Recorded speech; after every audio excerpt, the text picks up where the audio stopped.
खरंच लहान मुलं किती इनोसंट असतात ना, त्या व्हिडिओमधनं तुम्हाला नक्की दिसेल.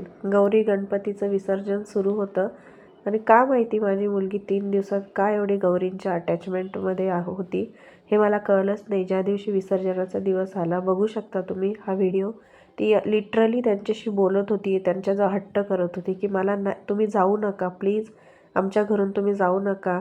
आणि ती अगदी त्यांना एकदम इमोशनल झालेली होती. 3 दिवस ती स्वतःही इतकी खुश होती या सगळ्या फेस्टिव्ह सीझनमध्ये.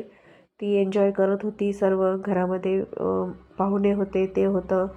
गौरी गणपतीचा प्रोग्राम, आरती हे ते. आणि ज्या दिवशी मी तिला सांगितलं की आता गौरी जात आहे, आता पुढच्या वर्षी येतील, बघू शकता तुम्ही, ती लिटरली त्या गौरींना सांगते की तुम्ही जाऊ नका प्लीज, तुम्ही आमच्या इथून जाऊ नका प्लीज. असं मलाही रिक्वेस्ट करत होती की मम्मा प्लीज गौरींना थांबव आपल्या घरी, मला नाही आवडत आहे त्या चालल्या असं तसं.